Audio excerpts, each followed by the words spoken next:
Hello guys, good evening. So it's already 11 p.m. So share ko lang pala itong ating project Lancer. So for J13 carb type.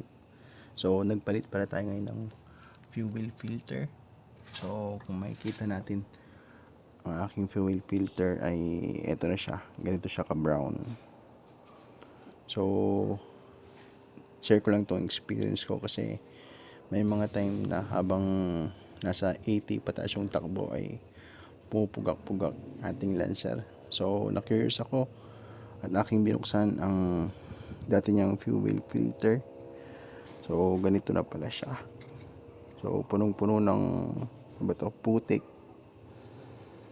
So check nyo na din yung inyong mga fuel filter. 100 pesos lang to.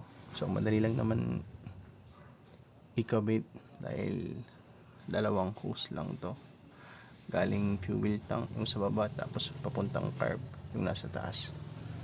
So yun lang po, good night.